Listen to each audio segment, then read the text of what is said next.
Hi, it's Dwyer, gamblersadvisory.com, a free site, bettingangle.us, a free site. The Dillian Whyte Jermaine Franklin fight has just ended, right? Dillian Whyte wins a decision, majority decision. One judge had the fight a draw. Two other judges had it 116, 112, right? Let me just say a few points. First, I consider this to be a location fight.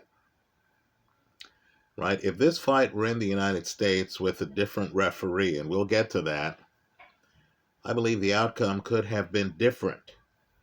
Right? Understand, the announcers kept talking about Dillian Whyte trying to go to the body. What I need for people to realize is that Jermaine Franklin was landing several hellacious body shots.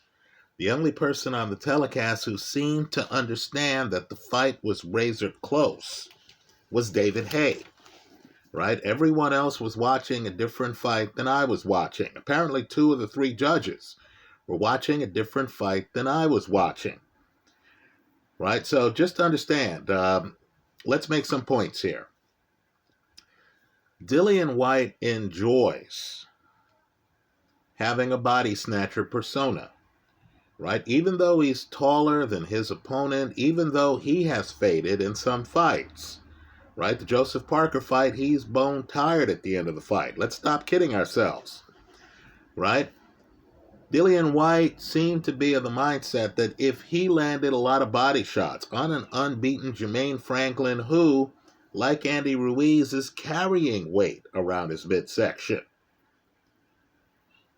Right? He's wearing a coat of, let's say, fat around his midsection, so he's able to take the body shots. Also, he's the shorter fighter, and he had decent defense. Excellent countering skills. So Dillian Whyte, and it was a bit of a shocker, because Jermaine Franklin really isn't a back foot-oriented fighter, and Dillian Whyte used to have, I say used to have, a great jab.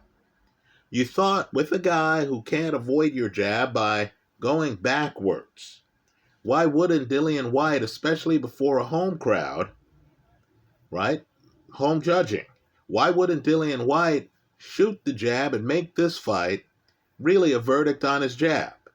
In other words, if his opponent can't go backward and Dillian Whyte has the height and the reach, wouldn't Dillian Whyte just stay outside and pump the jab and batter Franklin from distance? But that's not who he is, right? Who he is a fighter who, for ego reasons, right, for self-perception reasons, needs to come deep in the pocket and needs to start throwing body shots. Understand, that played into Franklin's game. Right, deep in the pocket, Franklin is an excellent counterpuncher. Franklin is a guy who, if you're in the pocket leaning over him, is going to land a hair-trigger left hook. Franklin has only himself to blame on not throwing it enough, right? And Franklin knows how to fight inside. In other words, he'll position his head so close to you that you really can't get a lot of power on your shots. So this is the fight where Buddy McGirt in Dillian Whyte's corner is pleading with him to throw the jab. Right, let's just say Dillian Whyte's jab didn't look as good as it used to look. Let me say this too. If you look at the film of the sparring session, or the amateur fight rather, where Dillian Whyte knocks down Anthony Joshua, you'll notice Dillian Whyte is moving in that film. Right, Dillian Whyte used to have legs. Age has slowed him down. So now his jab wasn't a mobile jab. This wasn't a jab where he's up on his toes and he's shooting the jab and you can't find him. No, Franklin is able to find Dillian Whyte the entire fight. Right? Very close fight. So close, I believe it's a location fight. I believe that if this fight was in the United States, Franklin may have been awarded the decision. Certainly the tone and tenor of the fight would have been different. It wouldn't have been about Dillian Whyte landing the harder shots. I have no idea where the announcers got that. I thought Franklin was landing some huge shots. I thought both guys at different times landed huge shots. Dillian Whyte at one moment gets hit with a home run punch that could have dropped him, but for the fact that the punch came at the very end of the round. What's disturbing about that, and you might recall the punch I'm talking about. I believe it's around the 8th or 9th round. Dillian Whyte is leaning way over the pocket. He's giving away his height. If you want to lose to Jermaine Franklin, that's what you do. Understand, Buddy McGirt's telling him, use your jab. Dillian Whyte cannot help himself. Right? He's going to come into the pocket. Right? It was a bit shocking because Whyte has ring coverage on his left hook. But Whyte, for some reason, thought that against a smaller man, the way to win was by overpowering the smaller man deep in the pocket. Let's talk about some other wrinkles. I'll agree. The 12th round, when Jermaine gets hit and falls back into the ropes in the closing 15 seconds of the fight, that could have been counted as a knockdown. The only thing keeping him up are the ropes at that point. Right? The ref just lets them continue fighting. But understand, that easily could have been a 10-8 round in what was, in my opinion, a very close fight. Right? I haven't had an opportunity. I thought the 115-115 was the most accurate scoring of the fight. Right? I understand and I'll concede that if that last round is a 10-8 for Dillian Whyte, and I would have scored that a knockdown. Right? You hit a guy and he leans all the way back. The top rope is right around Jermaine Franklin's shoulders. Right? Jermaine Franklin is only over by the ropes because he's been hit and is leaning backwards. He's not voluntarily leaning into the ropes. That should have been a knockdown. But understand, even if you call that a 10-8 round, that would mean that Dillian Whyte eked out the fight. Let's say the 115-115 judge gave that last round to Dillian Whyte. Then Dillian Whyte would have won 116-115. In other words, the fight's that close. Now let's talk about things that people need to talk about, because it's outrageous to me. Folks, I don't know how a guy enters the ring, and I'm outraged by this. I don't know how a guy enters the ring wearing gear that says body snatcher, then proceeds to throw several shots south of the border. Now I know Franklin takes the shots and continues firing back, right? But the number of low blows that Dillian Whyte got away with in this fight were embarrassing. I don't care whether Franklin takes the shot. The minute there's a lull in the action, the ref should have jumped between the two of them and should have warned Dillian Whyte. Should have said, hey, no more low blows. Right? I'm not talking about borderline shots either. There are several low blows that Dillian Whyte throws.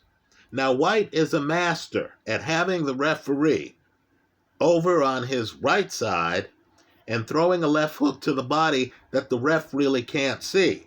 But understand, the referee should have been better positioned and better prepared. Right? The referee should have understood, this guy's a body puncher. I've got to pay attention to the body shots. The referee should have realized that Franklin is getting hit with low blows that are giving Dillian Whyte an unfair advantage. Right? Let me just say, too, Dillian Whyte is deep in the pocket. He's throwing uppercuts on Franklin. Right? Franklin is doing a masterful job of moving just enough to dampen the shots. Now, I'll agree, Dillian Whyte's defense is vastly improved. Right? Whyte now is going full George Foreman, where he throws punches and he has a hand here, not a rabbit ear hand, but he has a hand here, and he moves his body in such a way where when Franklin comes back with the shot, Whyte had it blocked. But what I want people to do is to look at the tape and recognize Franklin's defense. Franklin is smothering several of Dillian Whyte's shots. Not only that, Franklin is engaging in sequencing. He's playing a trap game. In other words, Dillian Whyte comes over, throws, some big shot. Franklin has a hand blocking the shot, right? Franklin is rolling to move away from the shot. Then after Dillian Whyte throws his combination, Franklin's real game is to throw shots after Whyte has finished throwing his shots. Right? If you look at how many flush punches, and they're flush, that Franklin lands after Whyte has thrown his shots. And if you look at how Franklin is really playing a possum game, right? It's, hey, I look like I'm here to get hit. In actuality, I want you to throw your left hook, so I'll have that blocked, so I can then step in the pocket as you're backing away and hit you with shots. Right? I don't think Franklin got enough credit from the judges for those exchanges. Right? So Franklin was better than I thought he was going to be. This is a master counterpuncher. This is a guy who is better defensively than you think and was able to slip Dillian Whyte's jab when Dillian threw it and was able to get to Dillian Whyte's body. Let me point out, too, that Franklin on the ropes is a bit of an optical illusion. In other words, you see Franklin, he's over on the ropes. This is really the theme of the fight. So Dillian Whyte goes over there, goes full tilt, throws some big-looking punches. Franklin blocks and parries most of them, smothers punches, right? As Dillian Whyte's throwing, Franklin leans forward. You realize Franklin's whole game was to get Dillian Whyte over by the ropes. And Dillian Whyte follows him like a puppy at times. So this was a very close fight. Eddie Hearn comes in the ring, says he thought Dillian Whyte needed to win the championship rounds, the 10th, 11th, and 12th rounds. Right, folks, he's not kidding. Understand, David Hay scoring the fight, and he's the one guy on the telecast who I agreed with for much of the night. Right? At one point, David Hay says, I don't like the spacing here for Dillian Whyte, and then Dillian Whyte got popped with a very hard shot. Right? Why Dillian Whyte was so close to Franklin is a mystery to me. Buddy McGirt, who Dillian Whyte's not listening to. I don't care what Dillian Whyte said in his post-fight interview. Buddy McGirt's telling him, throw the jab, throw the jab. Dillian Whyte, of course, continues to be deep in the pocket in a war with Jermaine Franklin. Right? Not outside the pocket, sticking and moving. No, he's deep in the pocket, trading. So it reaches the point where Buddy McGirt then starts telling his fighter, stay in a shell. Don't open up. Forget about the right hand. Right? Because McGirt understood his fighter was going to continue to be in a shootout with an unbeaten fighter who's a sharpshooter. Right? Don't get too fooled by the size of the fighters and by Dillian Whyte's windup for punches. Right? Franklin is taking the sting out of a lot of shots by smothering them and by rolling with shots. Right? Franklin wants Dillian Whyte to open up so he can end the exchange. Franklin can end the exchange. Where does that leave us in the heavyweight division, right? I thought this is a razor-close fight. I think this fight is going to raise Franklin's profile higher than Dillian Whyte's profile. Right? Don't get me wrong. Dillian Whyte's still the more known fighter and stuff like that, right? Dillian Whyte will get the opportunities, After the fight, no one was talking about Franklin fighting Anthony Johnson. Right? The talk was about Dillian Whyte fighting Anthony Joshua. Right? Well, I'll just say this. AJ now is going to be facing an opponent who wants to be in the pocket with him.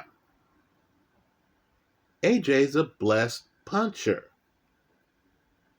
Right? Dillian needs to find a way to get back to his jab. The Dillian Whyte, who has some success in the first round against AJ, is pumping a jab. He's throwing a jab. That's the effective Dillian Whyte. If he's going to be the body snatcher, that's going to require him to be in the pocket navigating big shots. Joshua is a Joe Louis type puncher. He can throw a punch 6 inches and have it stop you. Right? Joshua doesn't need a wind-up for his shots. And let's just say Dillian Whyte doesn't have Andy Ruiz's hand speed. Right? He just doesn't. So, based on what I saw today, right, I think that AJ would have the advantage on Dillian Whyte. AJ had a problem with Usyk because of all the feints and all the movement. Plus, the fact that Usyk's left-handed and is throwing a left hand straight down Main Street on him. Against a righty who wants to get so close to you in the pocket that he's throwing, hooks to the body and low blows. Right? That's going to be right up AJ's alley. Let's remember how Dillian Whyte gets stopped by Tyson Fury. Right? It's not on a long shot from the outside. It's on an uppercut in the pocket. Right, folks? You remember AJ almost decapitated Vladimir Klitschko with an uppercut. AJ can throw very heavy uppercuts. Right? In this heavyweight division, with this group of punchers, right? Anthony Joshua, the guy from Nigeria, I forget his name.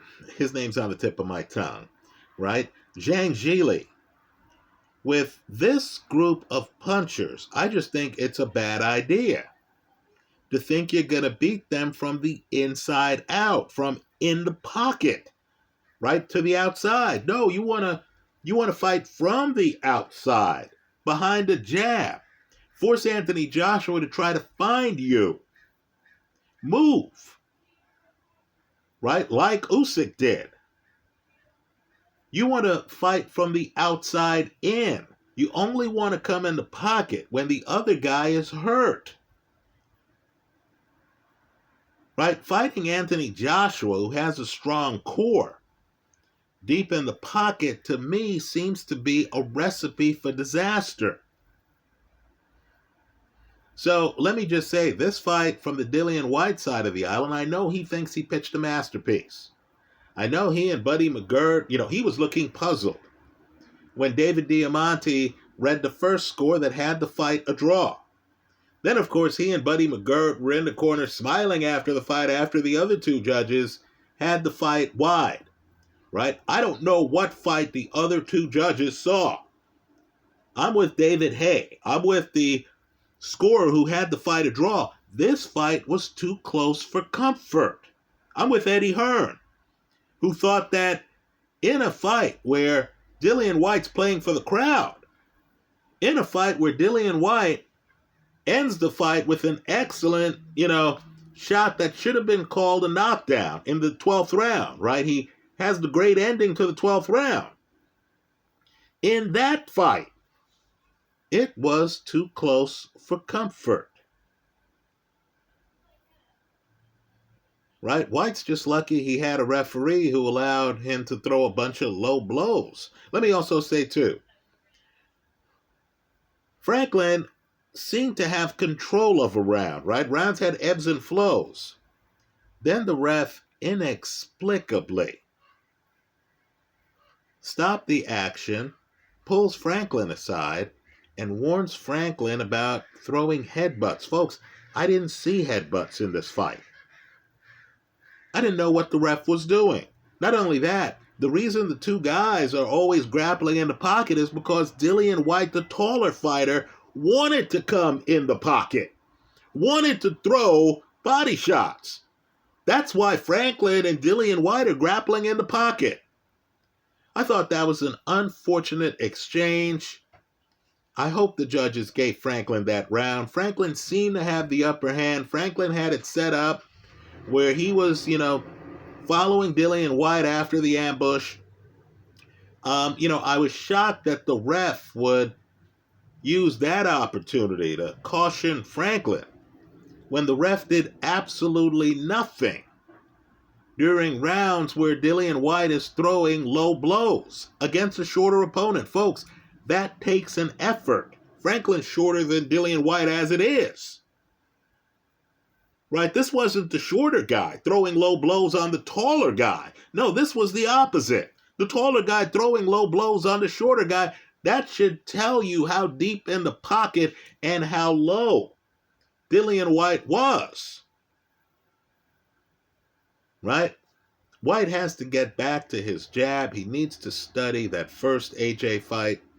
He needs to realize that his jab was helping him in the first round. Right? When he throws out his shoulder and AJ starts opening up, AJ wants him right in the pocket. Unfortunately, that's where the body snatcher prefers to be. Right? Whyte has to figure out how to stay away from AJ. You don't have a big margin of error when you're dealing with AJ's punching power. You can't take his shots. Let me also say, too, that Whyte landed some home runs here. Right? That shot at the end of the round, Franklin landed some home run shots here. Both guys did. Right? Both guys did. I thought Franklin's shot at the end of the round had Whyte ready to go. Whyte had a lot of bravado. Whyte, reaches for Franklin. He's disoriented. Then the bell rings.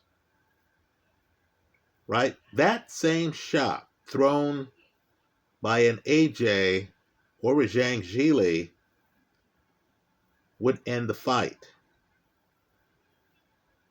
Just food for thought.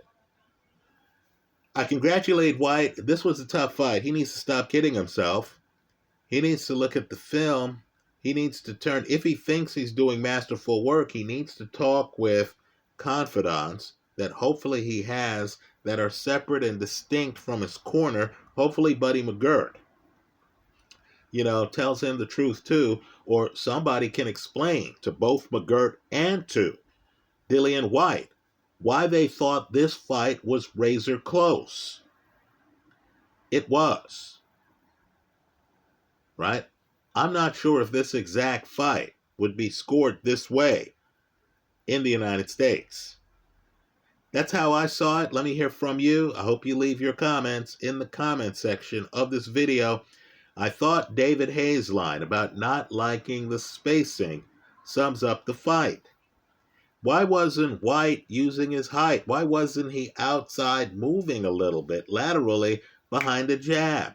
Why wasn't he forcing Franklin to have to reach to find him? Why was Franklin able to find him after ambushes? Right? Shouldn't the dynamic have been that Whyte pops a few jabs and then Franklin has to reach for him? Why didn't Franklin have to reach more in this fight? That's the million-dollar question, right? I believe, and I'll agree, Whyte's highly skilled, certainly deep in the pocket. Whyte knows what he's doing, right? His defense has improved a lot, right? At times, he turned his hands like this. He was catching shots. He didn't have hands here. He had hands here at times. He was bending away. Okay, he has great skills deep in the pocket. Is that where you want him to be against Luis Ortiz? Against Zhang Jili? Against Anthony Joshua? I'm not sure if the answer is yes, folks. I think Dillian Whyte needs to get back to some movement behind the jab. Use his height. Stay away from fighters. Make clunky fighters look clunky. Right? You get too close to a puncher and you could end up on the canvas. He got hit flush with some shots here today. That's how I see it. Let me hear your comments. I hope you leave them in the comment section of this YouTube video. Thanks for stopping by.